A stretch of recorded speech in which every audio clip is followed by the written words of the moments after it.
Hola a todos, estoy aquí esperando que se conecte el doctor John Harvey, que es un gran amigo mío, y hoy vamos a tenerles un live espectacular, vamos a hablarle de toda la microbiota intestinal, cómo utilizar los probióticos para desinflamarnos, vamos a hablarles de los antioxidantes, los beneficios, colágeno hidrolizado, beneficios de la autofagia, ayunos intermitentes, muchas cosas que ya muchos saben, pero que no saben cómo aplicarlas y entender que el envejecimiento y que muchas de las medidas antiedad que nosotros tenemos que tener no solamente vienen de afuera, sino que todo viene por dentro, que de esta forma podemos prevenir enfermedades degenerativas, prevenir enfermedades como diabetes, como todo este tipo de cosas. Entonces no solamente evitamos enfermedades, sino que retardamos nuestro envejecimiento. Y para eso hoy viene el doctor John Harvey, que es un dermatólogo que es muy estudioso, que tiene mucha experiencia con esto de probióticos y de todos los antioxidantes. Vamos a esperar a ver qué pasa. A ver si voy a escribirle a John Harvey. A ver si que me mande la invitación. No se lo pueden perder, de verdad, está muy interesante. De verdad, conéctense todos los que puedan porque está muy interesante este live hoy. Y sé que les va a encantar, sé que van a aprender muchísimo, vamos a aprender muchísimo con este live. Yo también lo estaba esperando hace mucho tiempo porque vamos a hablar cosas muy, muy interesantes. Esperemos que se conecte. Vayan haciendo preguntas, aquí tengo pues todo para anotar las preguntas, vamos a resolverles todas las dudas. Ya el doctor John Harvey ya se conectó. De todo les vamos a hablar. Vayan, quieren saber sobre vitamina D, listo, vamos a enseñarles sobre todo. Ya el doctor John Harvey está. John Hola, Harvey, Caro. primero que todo te presento, John. John Harvey es un gran amigo, es un dermatólogo que tiene muchísima experiencia, tiene muchos años, es de las primeras personas que le escuché hablar sobre los probióticos y los beneficios que tenía la mejoría de la disbiosis y la microbiota intestinal, no solamente en piel, sino en todo el organismo, desinflamándonos y previniendo, mejorando hasta obesidad y enfermedades inflamatorias, ¿no, John Harvey? Pues sí, primero que todo te agradezco que digas que tiene muchos años, porque en efecto lo importante es que con todo esto que estamos haciendo desde adentro, todos estos años no se nos notan. Y ese es uno de los secretos que vamos a hoy a comentarles y a participarles y a compartirles a todos los que esto nos están oyendo hoy. ¿Cómo es posible que los años pasen, pero nuestro cuerpo se mantenga indemne? Así es, John. Yo siempre me acuerdo mucho que por eso les quiero hablar de todo esto, porque vamos a hablar de muchas cosas, de todos los mecanismos antiedad. John Harvey tiene mucha experiencia también en antioxidantes, entonces vamos a aprovecharlo con todo esto. Mientras vamos esperando que más personas se conecten para que aprendan sobre esto tan interesante. Y me acuerdo mucho que cuando yo estaba embarazada, John Harvey me dijo, y eso fue ya él tenía mucho tiempo estudiando sobre los probióticos, y John Harvey me dijo, ¿cómo vas a tener tu bebé? Yo le dije, va a ser por cesárea. Entonces él me dijo, cuando nazca tu bebé, que lo cojan con un trapito o con unos hisopos y le unten de tu flora vaginal a tu bebé. En ese momento yo no lo entendí muy bien porque todavía no había estudiado mucho sobre estas floras y hoy me arrepiento de no haberlo hecho porque sé que hubiese sido muy beneficioso que mi bebé hubiese sido introducido con mi flora intestinal para poder mejorar toda su microbiota intestinal. ¿Nos puedes explicar un poquito de esto, John? Explícanos Sí, cómo desde el nacimiento todo esto se empieza a incorporar en este bebé estéril y cómo empezamos así. primero recordar que de dónde viene el término de microbiota. Antes le decíamos flora, que la flora intestinal, que la flora cutánea. Y pues la flora se refiere como a los vegetales, digamos. Y hoy hablamos de microbiota porque es una microbiota, o sea, un microecosistema. Y un ecosistema tiene de todo. Un ecosistema tiene tigres, y tiene elefantes, y tiene plantas, y tiene ríos, y tiene de todo. Entonces, la microbiota se empieza a formar en el mismo momento del nacimiento. Cuando un niño pasa por el canal del parto, si tienes oportunidad, recoge toda la microbiota del canal del parto materno. Y al recogerla, él inicia a partir de ahí todo su proceso de colonización. Y pasa una cosa extraordinaria, y es que durante el embarazo, la mujer va modificando dramáticamente su microbiota. Entonces, hay una microbiota del primer trimestre, que es una microbiota, óyeme, que se encarga de hacer mucho más eficiente el reciclaje de las hormonas, de todo el circuito hormonal que se requiere para que el bebé se implante y para que se quede en el útero. En el segundo trimestre de embarazo empieza a haber un cambio de esa microbiota que la va preparando para convertirse ya en el tercer trimestre en una microbiota altamente capturadora de energía. Entonces ya tenemos una cantidad de microbios que en el último trimestre del embarazo, señoras, por eso es que ustedes se engordan en el último trimestre del embarazo, es gracias a que tienen unas bacterias que están aprovechando al máximo toda la energía que hay. Pero ¿qué sucede cuando nosotros tenemos antes de entrar al embarazo un desequilibrio? Ese desequilibrio se va a notar muy seguramente con esas ganancias de peso desproporcionadas que se dan en el momento de la gestación. Acá viene entonces esa preparación de esta microbiota que se prepara, oíganme, para que en el canal del parto tengamos un set de bacterias que el niño debe capturar en el momento del nacimiento. Si ustedes tienen la mala suerte de que tienen que nacer por cesárea, mis dos hijos, mi señora no dilataba, tiene un trastorno de dilatación en el cuello uterino, entonces nacieron por cesárea. Si ustedes tienen la mala suerte entonces de la cesárea, recuerden decirle a su médico que con un hisopito de algodón, inclusive hablando con nuestro común amigo el doctor Carlos Aramillo, él se lo tomó muy a pecho y lo hizo con los guantes, él mismo se enguantó y cubrió a su hijo de arriba abajo y le metía los guantes en la boca y la gente dice, pero ¿cómo en la boca? Si eso está sucio. No, eso no está sucio. El niño pasa naturalmente por el canal del parto y adquiere todo ese tipo de bacterias. Súper bien, muy interesante eso. John Harvey, yo, yo quiero que hablemos sobre la importancia de esto. Esto viene desde hace mucho tiempo, pero ha tomado mucha relevancia en los últimos años, que es sobre cómo mejorar la microbiota. Hay varias cosas que se empiezan a hablar sobre el eje intestino-cerebro, que está determinado por el nervio vago, y es cómo a través de nuestra flora intestinal nosotros podemos producir casi o empezar la producción de casi el 90% de la serotonina, que es una hormona importante para nosotros podernos sentir bien, cómo a través del intestino nosotros podemos regular nuestro peso también, porque podemos inducir la producción de cuerpos cetónicos, cómo podemos desinflamarnos. Explícanos la función tan importante que tiene esa microbiota intestinal que nosotros pensamos anteriormente y no le dábamos tanta importancia cuando la abuela nos decía que los antibióticos nos dañaban la flora, que no tomáramos tantos antibióticos y nos alimentábamos mal y los íbamos dañando y no entendíamos, y hoy ha cobrado tanta importancia. ¿Por qué esos cambios en esa importancia de la microbiota y realmente por qué es tan importante la microbiota intestinal?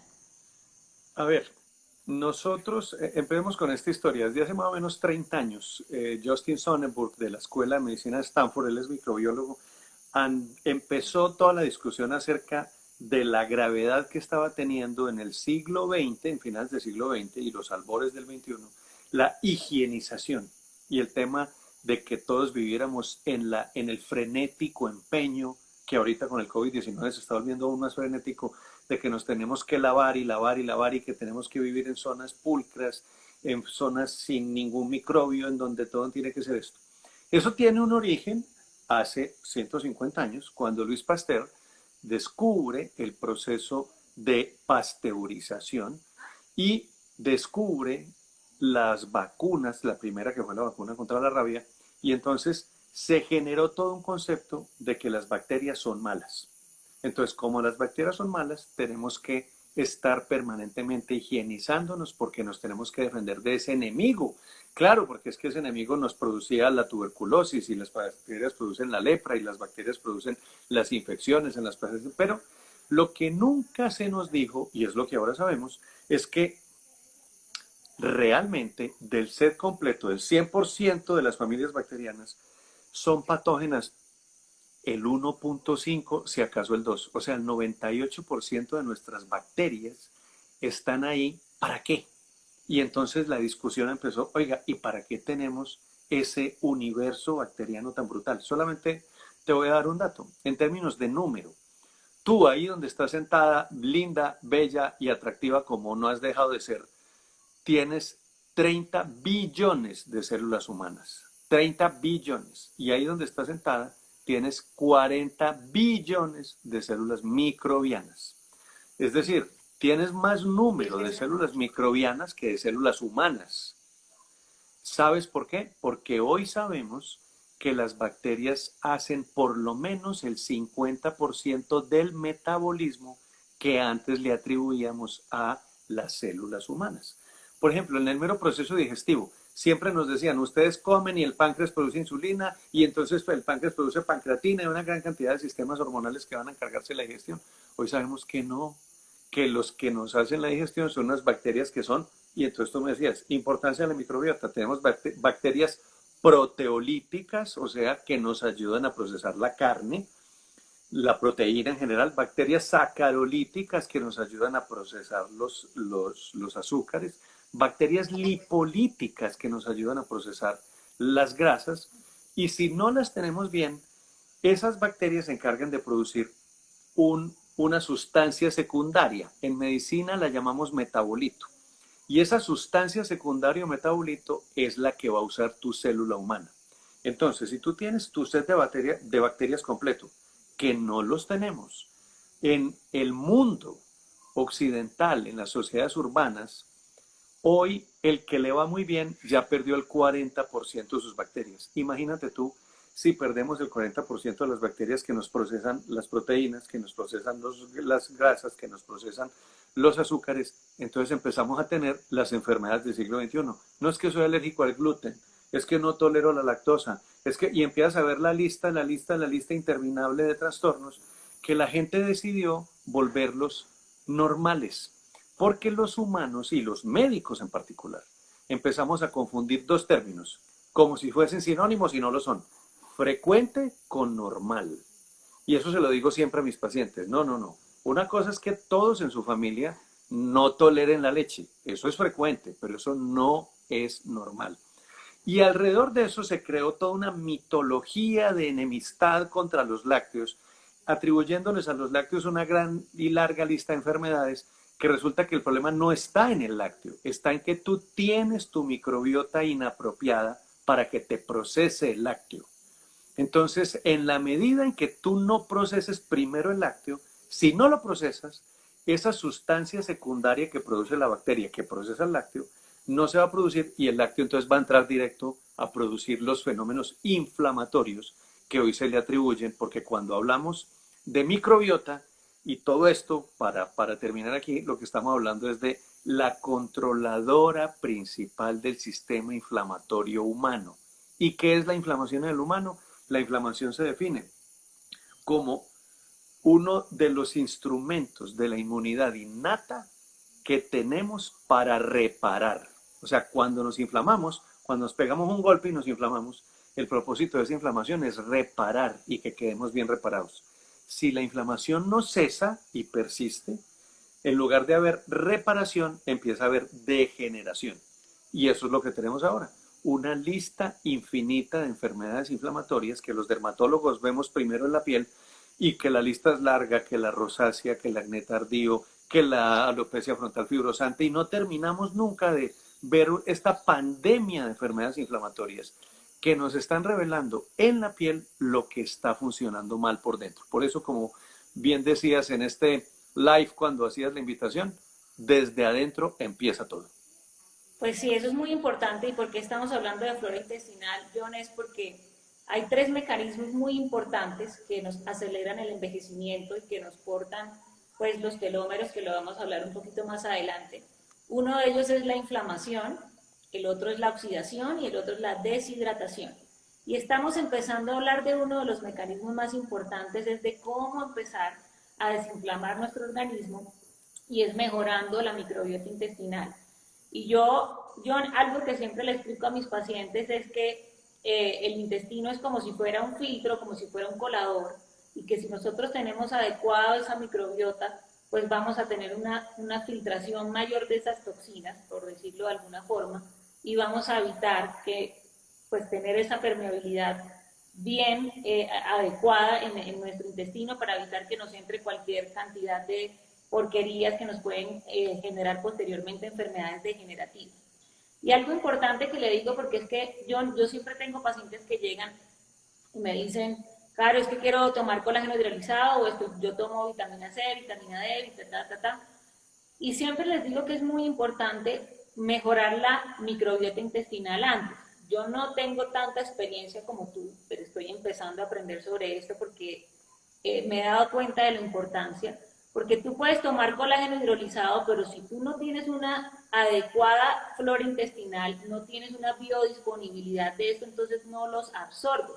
Entonces tú puedes tomar los que quieras, pero no vas a tener una absorción adecuada de estos nutrientes o suplementos si no tienes una adecuada microbiota. Entonces una de las primeras cosas que nosotros tenemos que hacer es adecuar nuestra microbiota intestinal. Y hay algo que es muy importante, John, que me gustaría que lo habláramos también, es antes de empezar a decir cómo mejoramos la microbiota, qué cosas nos dañan esa microbiota intestinal, qué cosas en el día a día que nosotros hacemos nos pueden deteriorar nuestra microbiota. A ver, el principal modelador, el principal modulador, el principal moderador de la microbiota intestinal es la dieta, es la alimentación.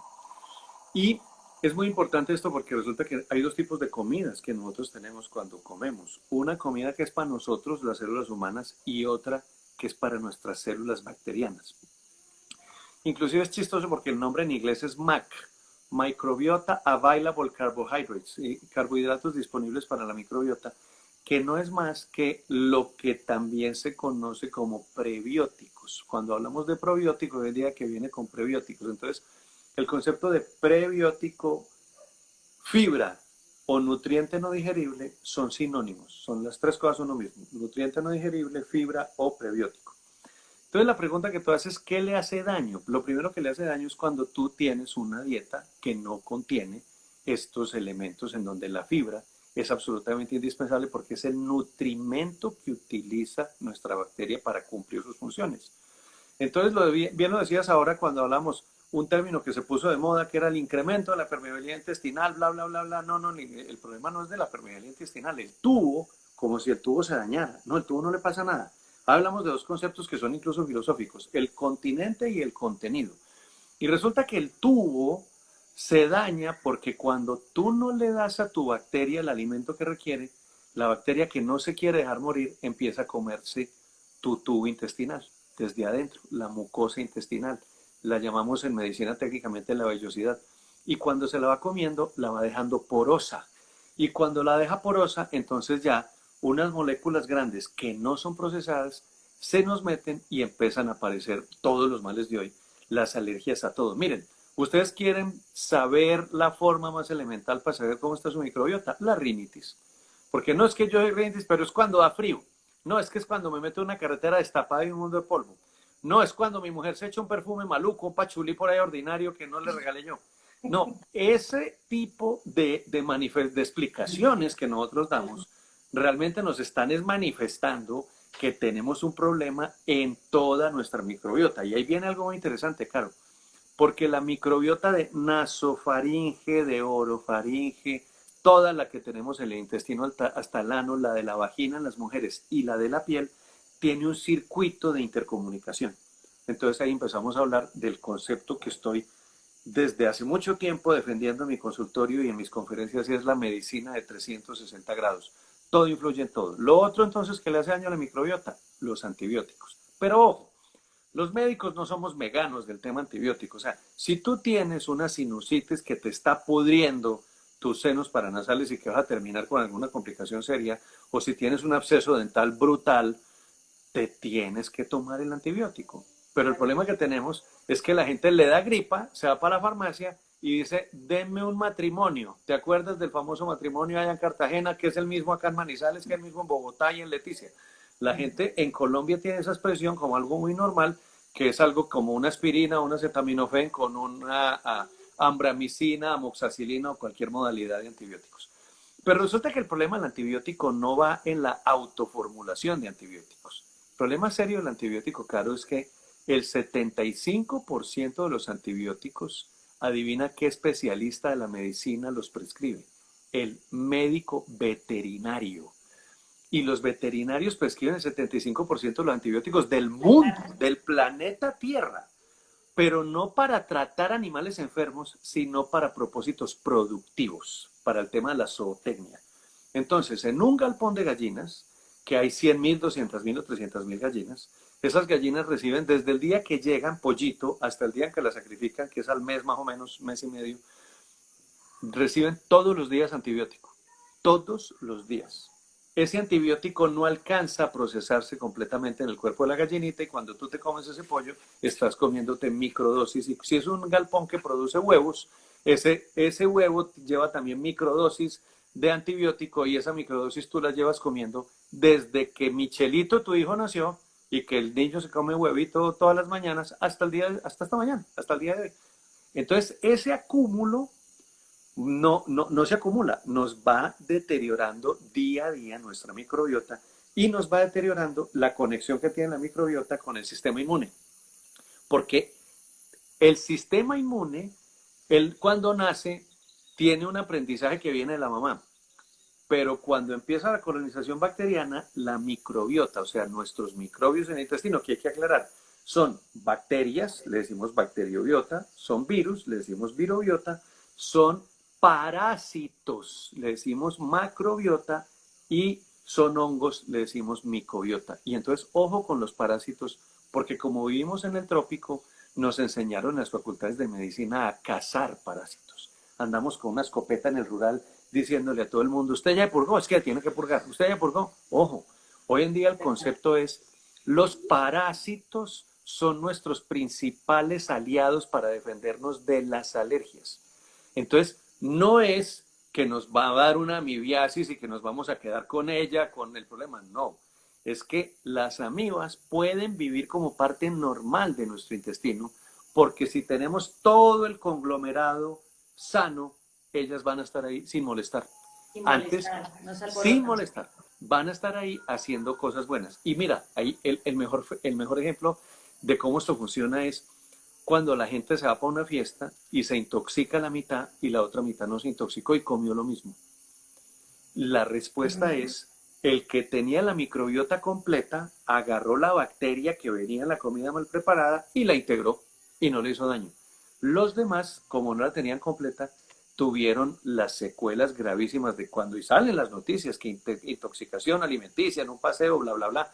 Y la pregunta que siempre, que nunca nos hacemos, o sea, que siempre no nos hacemos, que nunca nos hacemos es, oye, ¿por qué a la mitad no les pasó nada? Y la respuesta que daban los médicos era, no, por de buenas, no, es que la genética, no, es que, no, doctores, ni es buena suerte, ni es la genética. Debemos de atribuirle a la genética el cáncer que nos dio, que es que porque ese tatarabuelo que tenía un cáncer gravísimo, entonces ese viejo jodido me lo transmitió a mí. No. Nosotros tenemos causas propias y en este caso la más importante es el deterioro de la microbiota. Entonces te decía que el niño, el sistema inmune del niño, tiene sus maestros en toda esta serie de elementos y me encanta hacer esto porque es la medicina de 360 grados. El sistema inmune del niño se entrena con nuestros parásitos, con nuestros hongos, con nuestras bacterias y con nuestros virus. Ahí es donde se entrena el sistema inmune. Y mira lo que pasa tan especial. El virus produce una cosa, cuando interactúa con las bacterias, la bacteria modifica el virus. Y cuando lo modifica, produce lo que llamamos técnicamente una subinfección. Entonces llamémosla, para que los que no son médicos no entiendan, una microinfección chiquita. para que el sistema inmune esté viendo esa microinfección chiquita y se entrene y diga, ¿esto qué es? Y el sistema inmune, esto es una infección de tal cosa. De allí que hoy, en tiempos del COVID-19, haya lo mismo. Hay un 5% de personas que se mueren, hay un 15% de personas muy graves y hay un 80% que no les pasa nada. Un tipo que se llama Martín de Rochers, que está otorrinolaringólogo en Quebec, acaba en una conferencia que le oí hace 15 días de contarnos que el gobierno de Canadá le permitió a él, porque es un investigador que lleva trabajando en microbiota nasofaringea desde hace muchos años, el gobierno canadiense le permitió tener acceso a los pacientes muertos por COVID-19 en Canadá. Y óyeme el hallazgo. El tipo solamente tomó 6 casos. 2 pacientes muertos por COVID-19, les analizó la microbiota nasofaringea. 2 pacientes graves pero que sobrevivieron y 2 pacientes que no les pasó nada, que eran positivos para el COVID pero que no tenían nada. No síntomas Los del dos, COVID. los dos que murieron tenían la misma microbiota nasofaringea. Los 2 que estuvieron graves tenían la misma pero distinta a los 2 muertos. Y los 2 que no tuvieron ningún síntoma tenían la misma pero distinta de los 4 anteriores. Entonces el tipo propone y dice, recuerden que en la influenza el primer mecanismo de defensa de la gripa, es la microbiota nasofaringea. ¿Por qué vamos a creer que para el COVID-19 va a ser distinto? Entonces hoy estamos hablando y diciéndole, yo le estoy diciendo a todos mis pacientes, te quieres proteger porque eres diabético, eres anciano, tienes una enfermedad que te considera una comorbilidad que te vuelve blanco del COVID-19, te tienes que proteger con suministro adicional de probióticos, pero fortalecer con antioxidantes en cóctel para que bajes rápidamente tu estado inflamatorio predisponente a que el virus te agarre y te vuelva a pedazos. Es que eso es claro y está escrito, John, que nos mejora el sistema inmunológico si tenemos una adecuada microbiota, como tú dices, y además cuando estamos inflamados, pues tenemos una predisposición a producir esas citoquinas proinflamatorias que son las que nos llevan a los estados más graves del COVID-19. Algo muy interesante que ahora te quiero preguntar, pero quisiera acrecentar unas cositas que me parecen interesantes decir que también dañan la microbiota, y tú me corregirás, pero también se ha descrito que el uso de antiinflamatorios como el ibuprofeno nos pueden dañar la microbiota, el uso que yo lo usaba indiscriminadamente también antes de saber sobre esto, de las inhibidoras de la bomba de protones, como el omeprazol, y todos estos también nos pueden dañar la microbiota intestinal, y las dietas ricas en azúcares, y como tú dijiste, también, pues obviamente se había hablado de los lácteos, pero hoy se dice que hay unas bacterias que nos ayudan a producir lactosa para poder destruir pues lo que nos hace mal de realmente la leche, ¿no? Pero en el caso de lo que tú comentaste, que quisiera que nos acrecentes, porque primero que todo, antes de que se acabe el live y todo, quería decirles a todos que sigan a John Harvey, a su cuenta, que es @JohnGaviriaC, que él siempre está dando muchos tips sobre esto, sobre antioxidantes. John Harvey es una de las personas que yo más admiro en la dermatología, porque es una persona que enseña mucho de cómo debe ser el dermatólogo, y es estudiar siempre, incansablemente aprendiendo, investigando, y eso es de aplaudir hoy en día, y te admiro mucho, John, y quería decirle a todos que lo sigan, que él siempre está enseñándole a todas las Aquí personas arriba. para que... Ahí arriba está John Gaviria, arriba. Ahí arriba está, exacto. Arriba tuyo aquí. Una cosa importante, John, es que tú comentaste sobre las bacterias que le daban a los animalitos y todo, y sobre el glifosato que le ponen a veces a los vegetales, y por eso es preferible comer alimentos orgánicos. ¿Qué recomiendas tú para evitar estas bacterias y esto de los vegetales para mejorar la microbiota? Pues mira, aprovecho, yo estoy pasando la cuarentena en la finca. Aquí yo tengo un proyecto todo orgánico. Es un proyecto para mí, pues porque realmente lo que me interesa, yo tengo niños chiquitos y lo que me interesa es que crezcan sanos. Mira lo interesante del glifosato. El glifosato, que es, todo el mundo habla del glifosato, especialmente por las implicaciones políticas que eso tiene, es un potentísimo deteriorante de la microbiota del suelo. Y resulta que Claro. para que las bacterias de nuestro, yo por ejemplo, yo tengo ahorita bueno, no es que tengo un árbol de cada cosa, eso es parte esencial del elemento orgánico. Yo no tengo un monocultivo, tengo un árbol de mandarina al lado, el de naranja al lado, el de papaya al lado. Entonces, como tengo un árbol de cada cosa, eso limita mucho el crecimiento de plagas. Lo mismo pasa en el intestino. Cuando tú tienes una variedad de múltiples probióticos, entonces eso va a permitir que lo que te va a hacer mal en el intestino se limite. Entonces, los alimentos orgánicos tienen en nuestros países el problema propio, en nuestros países, que es el de la desconfianza, porque resulta que uno dice, oiga, esto sí sea orgánico, sí o no, por eso yo me metí en el tema para producir mis propios alimentos.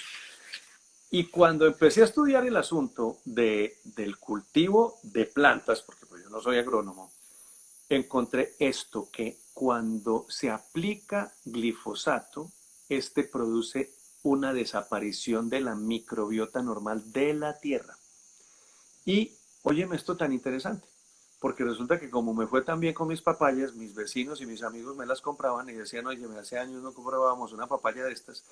Y un agrónomo experto en esto me decía es que el sabor de las frutas proviene de la variedad de la microbiota de la tierra donde creció esa fruta. Y eso lo acaba el glifosato, que es el más común y el más expandido plaguicida que tenemos en el mundo.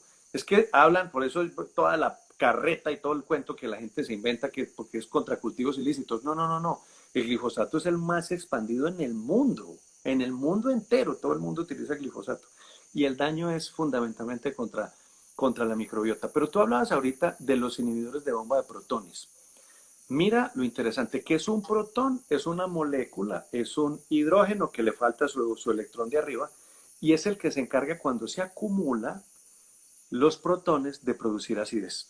Entonces, descubrimos que como la gastritis sentimos la acidez y sentimos que estamos ácidos, que nos estamos quemando, pues que si nos quitábamos la acidez, desaparecía la La cosa. gastritis.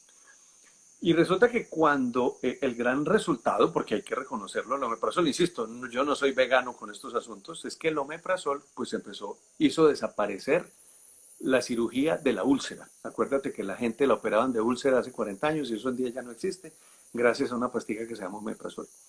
Pero resulta que ese conocimiento también nos llevó a la aparición de una nueva maldición, que es el Helicobacter pylori. Y resulta que es que el Helicobacter pylori produce cáncer gástrico. ¿Y cómo les parece? Y esto que todos lo sepan, el Helicobacter pylori es una componente normal de la microbiota intestinal, normal. ¿Qué lo vuelve patológico? Que le quitemos la acidez al estómago. Porque resulta que la acidez del estómago es indispensable para que unas bacterias que viven en acidez funcionen bien. Pero venga, nosotros somos dermatólogos y todo se conecta. La acidez de tu piel, la acidez de tu piel. La acidez de tu piel está alterada todos los días por los jabones, porque los jabones son todos alcalinos. Los jabones son como una pasta de omeprazol, pero para la piel.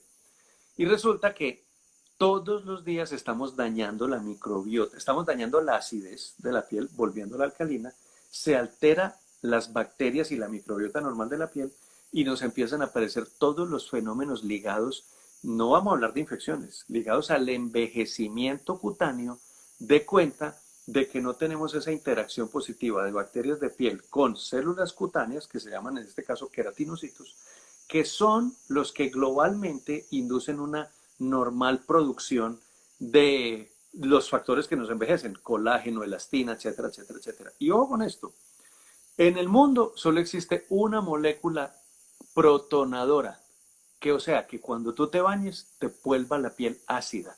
Y esa molécula, siempre lo cuento con orgullo, es un invento colombiano. Invento colombiano que lo usamos los dermatólogos colombianos, se llama un protonador y cuando nos bañamos con este protonador mantenemos la acidez de la piel. Al recuperarla, la microbiota está bien y entonces a partir de ahí todos los procesos biológicos de la piel se optimizan. Súper bien. Hay algo súper interesante también, John, que me gustaría que habláramos, y es cómo tener una microbiota adecuada también puede ayudarnos con el peso. Hay unos estudios que yo estuve viendo, bueno, que anteriormente cuando se utilizaban estos antibióticos de amplio espectro, se producía una enfermedad que se llama colitis pseudomembranosa, que era por la proliferación de una bacteria que se llama Clostridium difficile.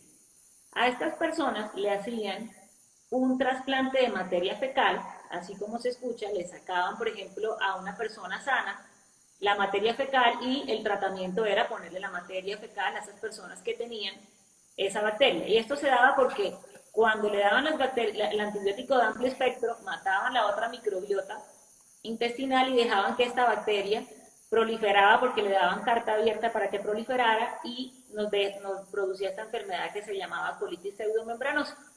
Cuando le hacían el trasplante de materia fecal a las personas, algo curioso sucedió y era que si hacían un trasplante de materia fecal de una persona obesa y así la persona hubiese sido delgada y mantenía a la que le hicieron el trasplante y mantuviera los mismos hábitos de alimentación y ejercicio, esa persona empezaba a engordarse. Y si el trasplante de materia fecal era de una persona delgada y así esa persona comiera habitualmente como comía y si era gordita empezaba a adelgazarse y empezaron a asociar esto con los cambios de la microbiota intestinal. Se empezó a hablar sobre el metabolismo de las grasas y sobre la importancia de la producción de cuerpos cetónicos a través de la flora intestinal. Tú que tienes tanta experiencia, ¿nos puedes explicar cómo es este mecanismo de resistencia a insulina que se genera a veces cuando tenemos la microbiota inadecuada?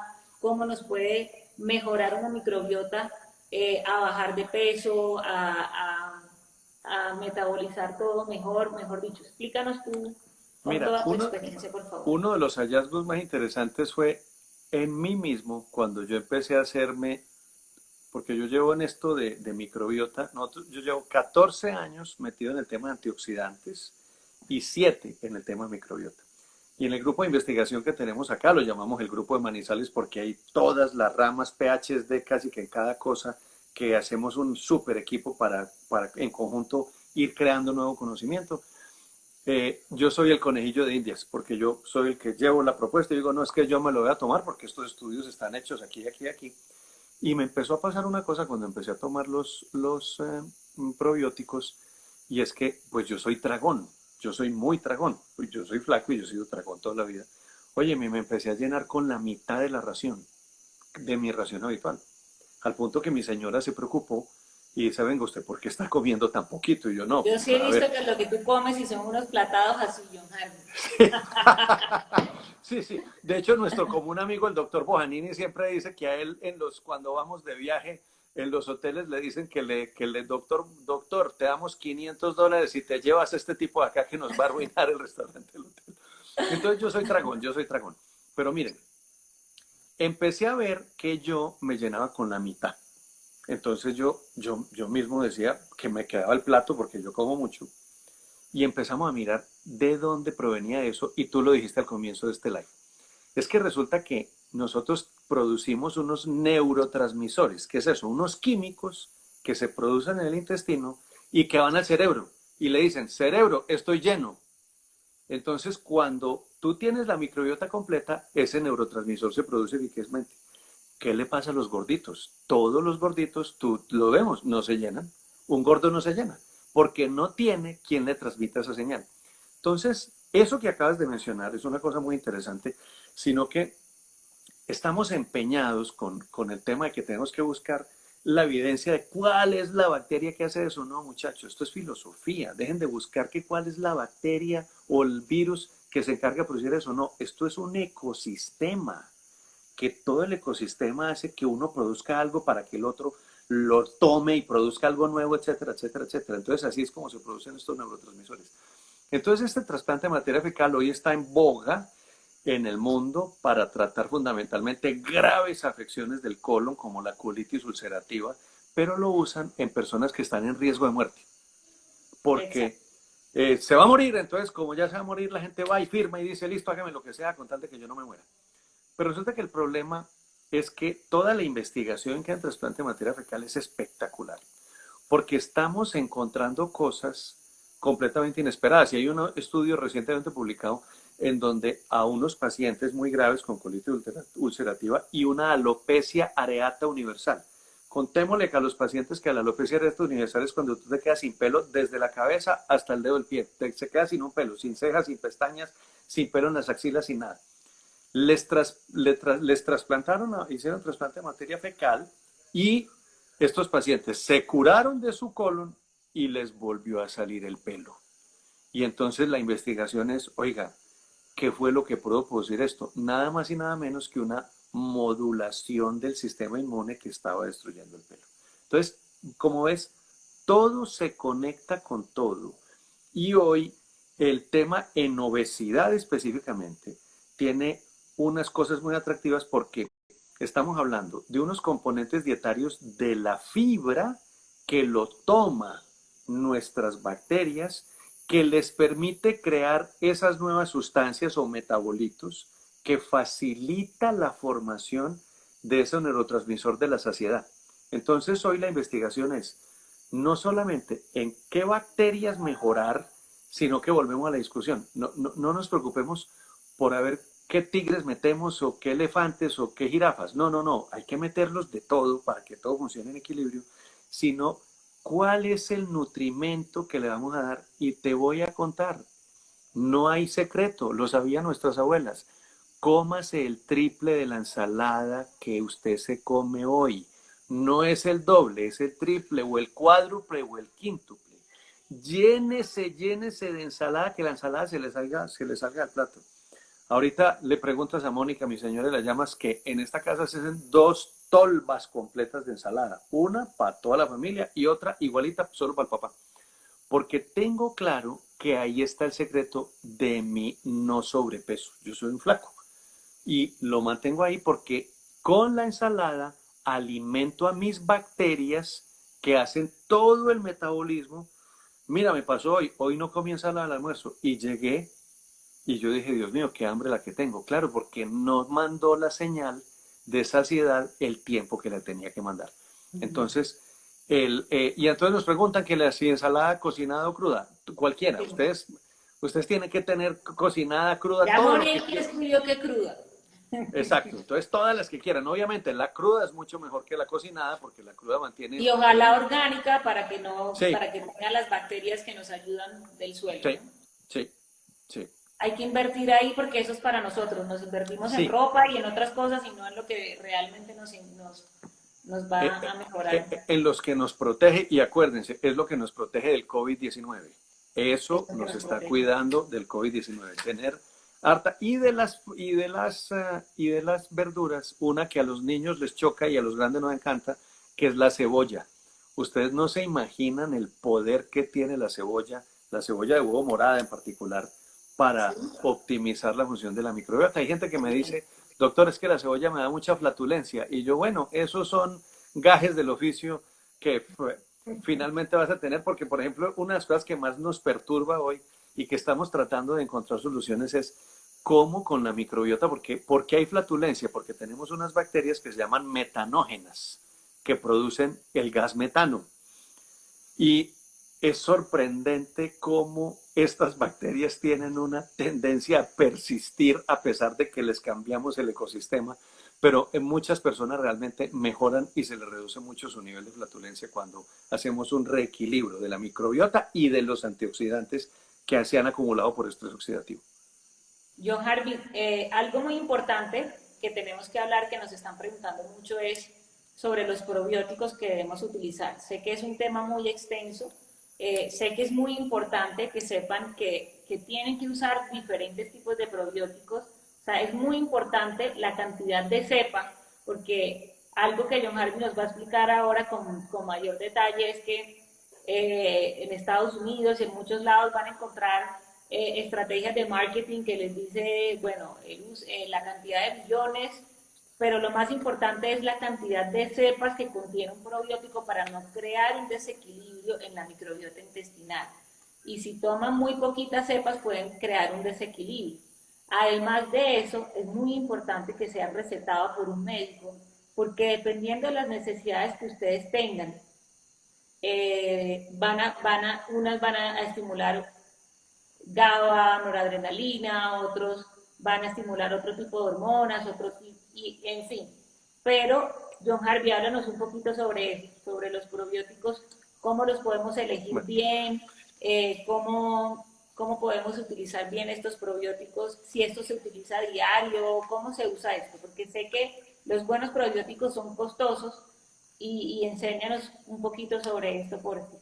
a ver, miren, hay una realidad ya clínica que nosotros hemos constatado, es que la gente dice, como los probióticos son caros, cuando las personas tienen la oportunidad de viajar a los Estados Unidos, dicen, no, los compran en Estados Unidos, que allá todo eso es barato. No, los probióticos son caros incluso en Estados Unidos, o sea, son caros aquí y en Cafarnaún. Los probióticos, y es la experiencia clínica que tenemos americanos, no sirven. ¿Y por qué no sirven? Porque pues en Estados Unidos no tienen regulación de la FDA. Los que sirven son los europeos. Y eso es lo que nosotros hoy le sugerimos a nuestros pacientes, y ya en el mercado hay uno, los dermatólogos que estamos usando ya grandes cantidades de probióticos, especialmente como tratamiento para la rosácea. Tú ya me has oído, Caro, y muchos de los dermatólogos que estoy viendo aquí que te están siguiendo, que yo les digo en los congresos, dejen de decir que la rosácea es una enfermedad incurable, que hay que convivir con ella. No, la rosácea es una enfermedad que tiene cura, porque hoy tenemos claro que cuál es el problema que la desencadena, que es un estrés acumulado, un estrés oxidativo acumulado con una microbiota alterada. Y pues los ejemplos lo pueden ver aquí. Busquen ahorita que aquí arriba está en mi Instagram. Ahí van a ver todos los modelos en mi galería de pacientes con rosácea que han tenido una suspensión hasta el día de hoy, que llevan 4 o 5 años sin haber recaído su rosácea y que toman vino común y corriente sin que se les ponga la cara roja. Entonces, no estamos hablando de una fantasía, sino de hechos clínicos demostrados y evidentes, y le estoy hablando de mis pacientes. Muchos aquí que son pacientes que me están siguiendo lo pueden comprobar y pueden decir que es verdad. Entonces, los probióticos, se dice, y esto lo dicen los investigadores de la Universidad de California en Davis, que el director de orquesta, los probióticos son una orquesta. Ahorita hablaba que era una selva y ahorita vamos a hablar de que es una orquesta sinfónica, que tiene todo, que tiene la flauta, que tiene la guitarra, el guitarrón, la batería, el órgano, todas las cosas de una orquesta sinfónica, pero necesita un director. Y hoy en día se afirma, por lo menos los de Davis lo dicen así, que el director es el Bifidobacterius infantis. Su nombre completo es Bifidobacterium longus subespecie infantis, para cuando lo busquen allí. En Colombia existe una marca, la tengo que decir porque es la única que lo trae solito, que se llama Alflorex. Y esa no tengo conflicto de interés, esa marca es la que tiene eso y yo siempre se lo doy a mis pacientes para que se la tomen al desayuno. Y solo tiene el bifidobacterium Solo infantis, tiene Bifidobacterium pero tú lo infantis. complementas con otros Sí, porque exactamente, yo no lo doy solo, porque miren muchachos, entiendan esto, los tratamientos con probióticos son caros porque uno se tiene que tomar una gran cantidad por la segunda razón. Yo lo complemento con lactobacillus, entonces hay lactobacillus acidófilos, así. lactobacillus rhamnosus, lactobacillus casei, lactobacillus paracasei, que cada uno se le han venido escribiendo unas distintas funciones. Y lo último que hago es una levadura que me encanta se llama el Saccharomyces boulardii. Y este Saccharomyces boulardii, con otros gérmenes, hay uno que se llama el Streptococcus thermophilus, logran crear como un coctelito completo. Pero ese cóctel completo tiene que ser abundante, por eso lo llamamos dosis de impregnación. Miren, ustedes compran el frasco y dice, aquí hay 30 billones de bacterias. Les voy a contar, y esta es la mala noticia. De esos 30 billones de bacterias, ustedes nunca van a saber cuántas se reconstituyen, porque se pueden reconstituir el 100% o el 50% o el 1% o ninguno. Porque la reconstitución de esas bacterias es muy compleja, porque estos bichitos son seres vivos que los deshidratan en frío, o sea, los liofilizan. Entonces el bichito queda así, todo chupadito, y por eso hay que comérselo siempre con comidas, cuando él se rehabilita, algunos ya no alcanzan a rehabilitarse y mueren, u otros cuando la producción no es de buena calidad, por eso te digo que yo prefiero los europeos, de hecho los que yo uso en mi consultorio son de Bulgaria, porque se acuerdan de los bacilos búlgaros y de todo eso. Los búlgaros desde el tiempo soviético, como en el mundo soviético estaba castigado y en el mundo socialista siempre está castigada la iniciativa, entonces esta gente lo único que podían trabajar eran en sus bacilitos y para que el ejército soviético no los aplastara, investigaron y estos búlgaros evolucionaron esos bacilos hacia la forma de probióticos que tienen hoy, que son de una extraordinaria calidad. Y les tengo que dar esta otra noticia, son los más baratos del mercado. Entonces, calidad es realmente óptimo estos bacilos búlgaros que contienen todos estos que les acabo de decir, que hay que tomarlos a desayuno, almuerzo, comida.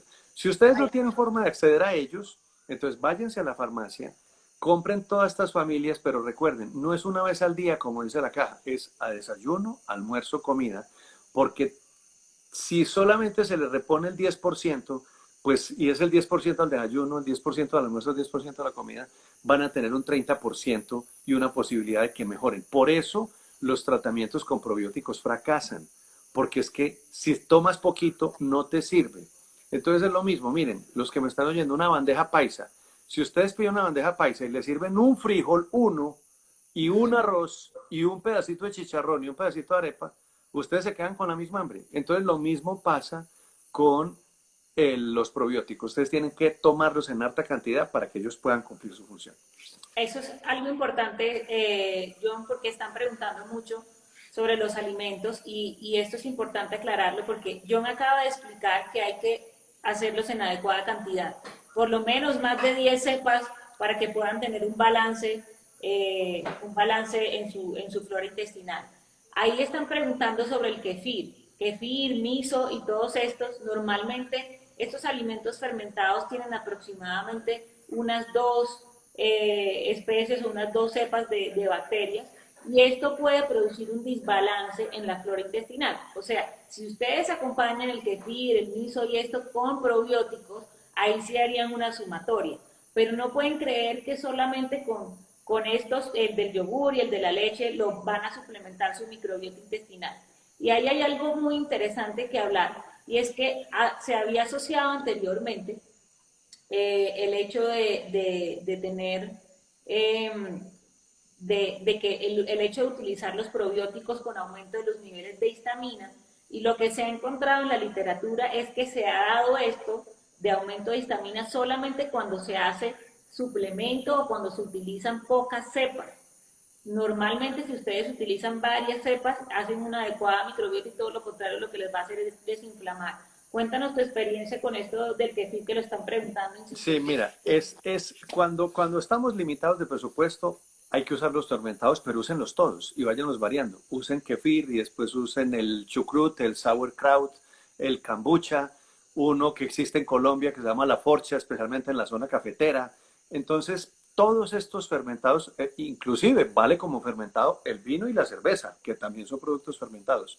Entonces, todo esto va haciendo lo que llamamos 360 grados. Un abrazote a Javier Ruiz, que aquí está nuestro amigo mexicano saludándonos, Carito. Entonces, eh, todos estos productos fermentados están a la disposición en todo el continente, porque aquí hay personas que nos están siguiendo hoy de todo el continente. Los fermentados están disponibles y tómenlos, pero váyanlos variando. Entonces hay que kefir de agua y que kefir de leche, entonces a veces de agua, a veces de leche.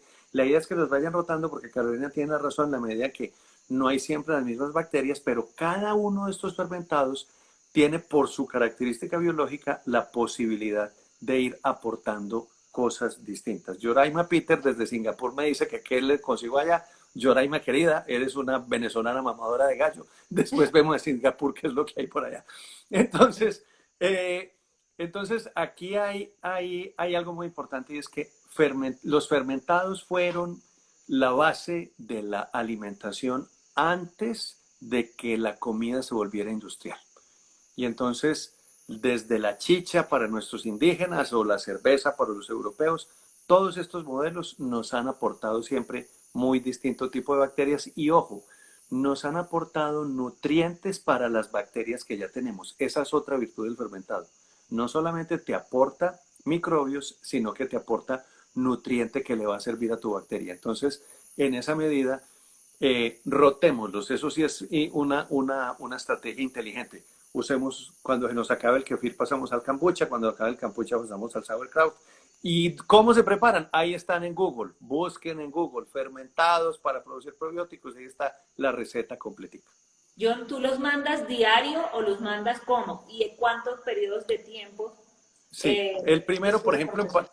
ahí lo aprendí en mis pacientes con rosácea y se me ha ido extendiendo, por ejemplo, en pacientes con alopecia frontal fibrosante y a otras enfermedades. Es 3 meses, porque en 3 meses, mira lo que pasa en el intestino. Nuestras bacterias viven una cosa que llaman clusters, que es como decir un avión. Imagínense un avión. Ustedes se montan a un avión y tienen una silla en donde la tienen asignada. Ninguno se ha montado a un avión y ha dicho, oiga, aquí no hay puesto y perdí el tiquete. No. Entonces, cuando las bacterias y los probióticos entran, ellos se van a ubicar donde haya espacio. Y a veces no hay. Y esa es otra razón para tomar en dosis de impregnación, en dosis alta. Porque cuando no hay espacio, necesitas dar muchas para que ellas se hagan su espacio, para que saquen a las bacterias viejas e inútiles y dejen estas nuevas que están funcionando ahí. Entonces eso se hace en periodo de 3 meses. A partir de los 3 meses, la sugerencia que le hago es pasar a interdiario, o sea, solamente lunes, miércoles y viernes, otros 3 meses, y a partir de ahí les digo a mis pacientes sigan tomando Se nos cortó, John. por semana. Se nos cortó. Sí, que se nos cortó. Que estaba diciendo que después de que, ¿hasta dónde escuchaste? Estaba diciendo que primero 3 meses Que diarios, primero lo tomaban 3 meses, después interdiario 3 meses más y tres ahí nos meses, y quedamos. después una vez por semana, una vez por Continúa. semana. Pero esto, si no modificamos nuestros hábitos alimenticios, no va a tener posibilidades de persistir. O sea, el tema, por ejemplo, con mi paciente de rosácea que viene muy bien y dice, doctor, es que suspendí los probióticos y me volví otra vez a poner rojo. Y yo no, es que a ver, y la ensalada. Ah, pero es que a mí no me gusta. No, hermano, no, es que estamos hablando de su salud. Y de nada nos A ver, sirve un helado. exacto. Después, ¿Cómo es que no me gusta la ensalada? Usted tiene que aliviar. Y es que la ensalada no es solamente para curarte de la rosácea. Es, óigame esto, toda la investigación nos muestra que esta inflamación crónica de baja intensidad que afecta al cerebro es la responsable del Alzheimer y de todas las demencias y las enfermedades neurodegenerativas. O sea, cuando tú comes ensalada para aliviar tu microbiota, estás haciéndole una apuesta a que no va a ser un viejo demente. Entonces, exacto. que finalmente sí fuiste demente, bueno, pero es mejor comer Es ensalada, mejor intentarlo. intentarlo y ver qué pasa. Pero es que esta es una pregunta que los investigadores epidemiólogos no le han hecho a los pacientes con demencia. ¿Usted cómo fue en su vida para cuidarse su microbiota? Como yo sí estoy trabajando en esto, pero yo no soy epidemiólogo, yo sí le pregunto a mis pacientes de su papá demente, oye, ¿y su papá qué tal era? Me dijo, no, no, las aborreció toda la vida las frutas y las verduras. Las aborreció.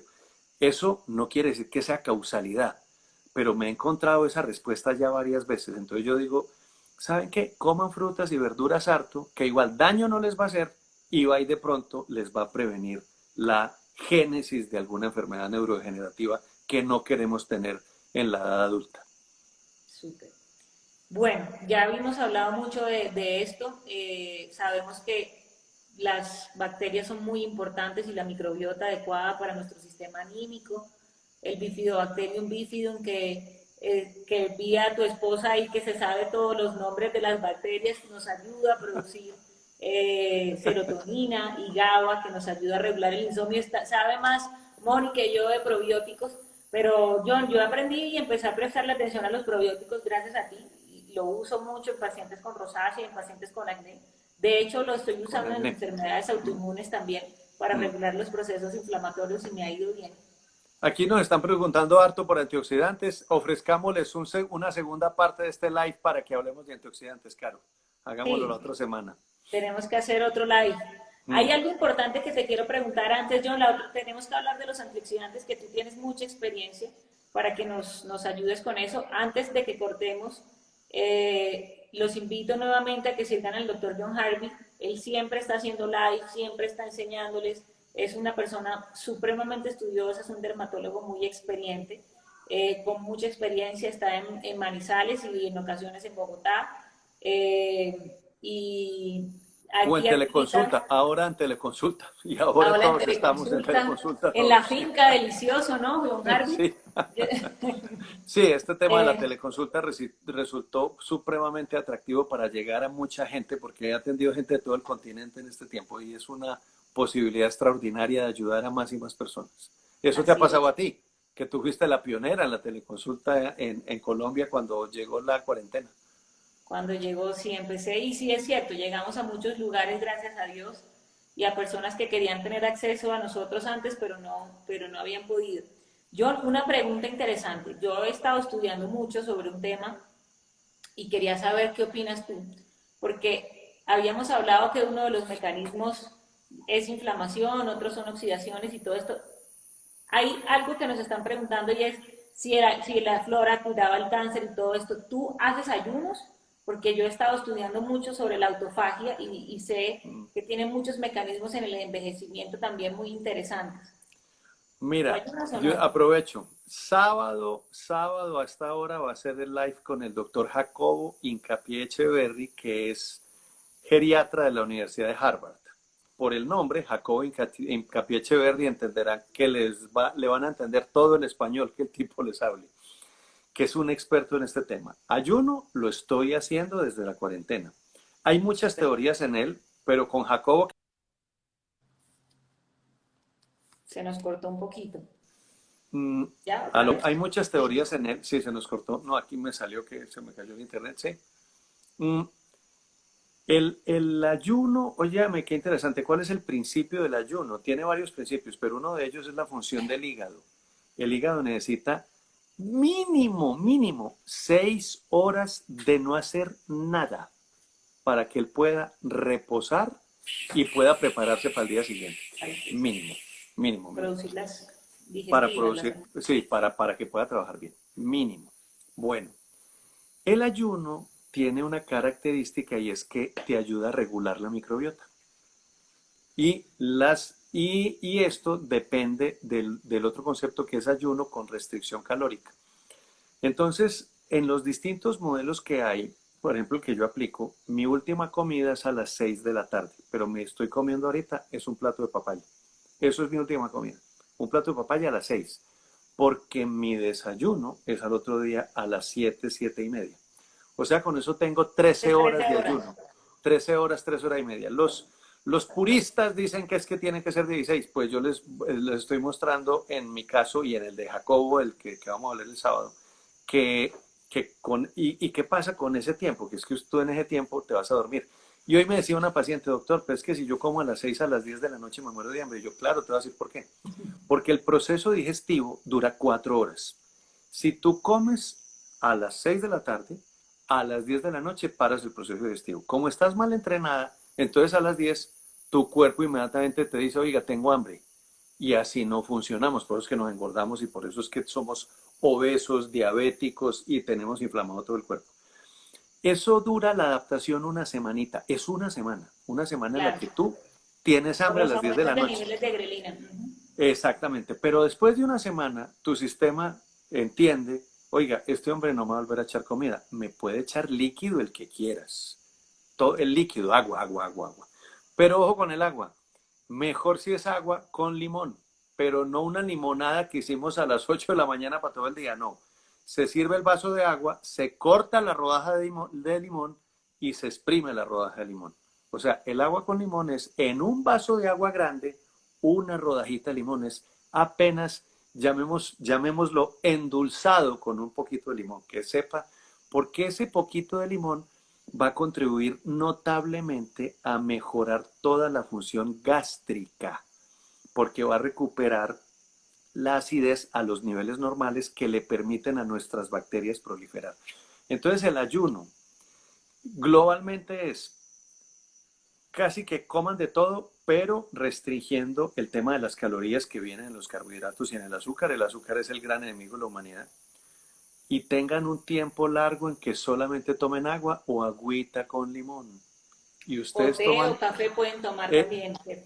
también pueden tomar té o café, pero Sin sin azúcar. azúcar. Sin azúcar, sin Sin azúcar, sin azúcar. azúcar. Sin azúcar Sí. porque ahí perdieron todo. Pues Entonces, yo le he encontrado mucho sentido a esto. Ujú. Tiene mucho, mucho, pero el sábado en la noche el doctor ¿A qué Jacobo me dijo horas que me iba a tienes el cambiar la live? fecha.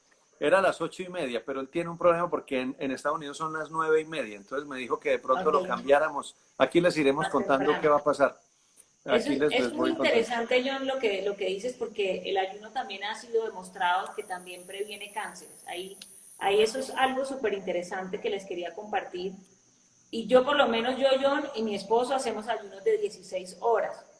Lo hacemos porque hemos estudiado mucho sobre esto y hemos aprendido los beneficios. Los primeros días ustedes van a sentir un poco de hambre porque se les aumenta una hormona que se llama grelina, que es la hormona que nos da hambre, que no nos genera saciedad. Entonces empiezan a sentir esa sensación de hambre, pero a partir del tercer, cuarto día empieza a disminuir los niveles de grelina, aumentan los de leptina que nos dan saciedad y se nos quitan esas ganas de comer.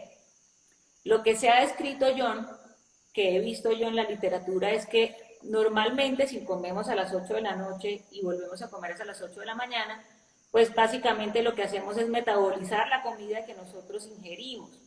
Pero a partir de esas 12 horas hasta las 16 horas, empezamos a coger la grasa que tenemos localizada para poderla convertir en energía y empezamos a producir hormona de crecimiento.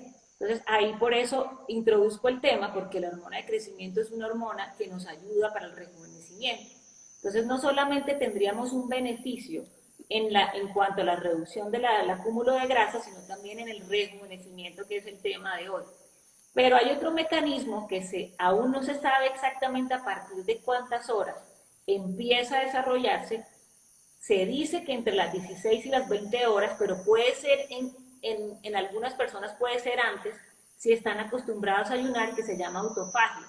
Y es un mecanismo muy interesante porque este mecanismo ganó premio Nobel en el 2016, un japonés, describiendo esto, y es donde nosotros, así como hacemos la limpieza de la casa, que botamos todas las porquerías, es un mecanismo donde el mismo organismo, para poder crear energía, empieza a coger todas las porquerías que nosotros tenemos dentro y como si las metiera en un saquito, y por medio del lisosoma después empieza solamente a botar las cositas que realmente nos sirven y desechan las cosas que no nos sirven. Ese mecanismo tiene mucha descripción, ha sido muy estudiado, aún nos falta mucho, pero se llama autofagia y se dice que nos previene del cáncer. No se ha descrito aún si una persona que tiene cáncer, si se induce una autofagia, podría mejorar, pero sí se ha descrito que esto es preventivo de cáncer, de enfermedades como Alzheimer, de enfermedades degenerativas, en fin, botamos todas las porquerías y no se sabe aún si es entre las 16 y las 20 horas de ayuno. Por eso hay personas, John, que inclusive, que eso sí debe ser obviamente guiado por médicos, inclusive hacen ayunos de 24 horas, comen una sola vez al día, pero comen todos sus requerimientos calóricos en ese tiempo. O sea, ¿qué quiere decir? Yo por lo menos como mi última comida a las 8 de la noche y yo no desayuno, sino que me tomo un jugo verde sin frutas y ahí no corto el ayuno, y hasta las 12 del mediodía hago 16, a veces 17 horas de ayuno, y en ese momento pues digamos que ya induje algo de autofagia, pero esto lo tienen que hacer para siempre. O sea, este cambio no lo van a hacer ustedes solamente 5 días y 3 días, no. O sea, si un día habitualmente tengo que desayunar, lo hago. Y lo ideal es que lo hagan con la comida que menos ustedes extrañan. O sea, si ustedes prefieren desayunar y no cenar, pues lo pueden hacer. Eso es lo interesante de esto. Y a mí me ha ido muy bien, John. A mí digamos que nos ha gustado mucho ayunar, no sentimos necesidad de hacerlo. Y pues estamos empezando a hacer microbiota intestinal nosotros también. Yo lo recetaba mucho gracias a ti porque lo aprendí de ti, pero no lo practicaba. Entonces estamos mejorando también con probióticos Esto que la estás flora diciendo, intestinal. lo que estás diciendo es muy, muy importante. Vamos a profundizar el sábado bastante con el doctor Jacobo, que es un experto en esto, porque las distintas modalidades y escuelas médicas que lo sugieren, pues tienen pues distintas ofertas y distintas visiones. Nosotros estamos involucrados en una visión que dice que todo tiene que ver con todo. Entonces que si bien es cierto que una persona la oferta original era que con 16, 18, 20 horas de ayuno, una sola comida al día. Hay un investigador de la Universidad de California inclusive que causó una gran controversia en Estados Unidos porque el hombre fue uno de los precursores de la estrategia de la restricción calórica que está demostrada en mamíferos adultos, demostrada en ratones, demostrada en mariposas, pero demostrada también en mamíferos. Este hombre hace como 6 años se murió, tuvo una muerte súbita. Y a partir de ahí se inició una tremenda discusión diciendo, oiga, ¿qué de saludable puede tener comer una vez al día? Entonces nos afiliamos a una escuela de pensamiento que dice, venga, es posible que complementemos los beneficios de esa autofagia acumulada por tanto tiempo de ayuno, reduciendo el ayuno y complementándola, y volvemos al tema, con los antioxidantes, porque aquí lo que cierra el circuito es la función que tienen los antioxidantes para interconectar como señal todo eso. Pero ojo, no solo los antioxidantes, sino también los oxidantes. Porque es que la gente dice, no, es que el óxido es malo. No, no, no, no. Tenemos oxidantes que cumplen funciones biológicas que son indispensables. Pero de todo eso hablaremos con el experto que el sábado, Tienes que porque ahí, publicarnos, tienes que sí, lo voy a publicarnos publicar. la hora. Sí, la hora va a ser por la noche. No, no tengo claro si 8:30, 7:30, porque él hoy me dijo que se enredó con que el horario ya en los Estados Unidos es una hora más. Entonces les contaré por aquí Perfecto. en nuestro Hay, Instagram. hay, hay varias cosas que tú dices que la vamos a hablar probablemente en el próximo live, porque ya se nos fue el tiempo. Y es eso que nos explicaste y que es súper interesante de la autofagia y de las vías mTOR y la MK. Pero lo que hablaste de los antioxidantes pueden ayudar a activar la autofagia antes de ese tiempo de ayuno. Se habla más o menos que si tú tomas vitamina D o tomas el sol, puedes inducir autofagia. O melatonina también. De pronto no se ha hablado mucho de los que tú tienes, pero sé que puedes profundizarnos un poco más después sobre la superóxido y todo, sobre todas estas cosas. Pero hay algo que también te quería dejar, que tú que eres un incansable estudiante de todo, es que se ha empezado a describir que a partir de las 20 horas de ayuno, que obviamente eso debe ser guiado para que no creen desbalances calóricos, se empieza a producir células madre, que todavía sí faltan muchos estudios sobre esto, pero el mecanismo de autofagia entre las 16 y las 20 horas sí hay numerosos estudios. El horario específico todavía hay muchos dilemas, pero la inducción es muy provechosa y tiene premio Nobel y los invito a los dermatólogos que están ahí a que nos documentemos más sobre eso. John, Mira, yo te hay, quería hay agradecer. un tema clave y es el ejercicio que lo hablamos en el próximo live para eso de células madre, autofagia, inducción y cerrar el círculo para que hagamos todo completo. Ejercicio y sueño, así Y es. sueño. John, muchas gracias por tu tiempo, muchas gracias por enseñarnos tanto, John. De verdad, Gracias a toda mi ti, gracias, admiración, no, todo mi gracias a ti. respeto. Sabes que te admiro muchísimo, que eres un Muy querida dermatólogo tú. demasiado berraco, muy, muy inteligente y muchas gracias por compartir todo tu conocimiento con nosotros. Gracias por invitarme a estar contigo hoy con tu inmensa audiencia, porque Carito, para los extranjeros que nos ven, es hoy la dermatóloga más prestigiosa de Colombia y entonces recibir esta invitación es algo supremamente satisfactorio. Muchas gracias, que Dios te bendiga. Nos tenemos que ver pronto, John. Bendiciones. Bueno, chao. Chao, que estés bien.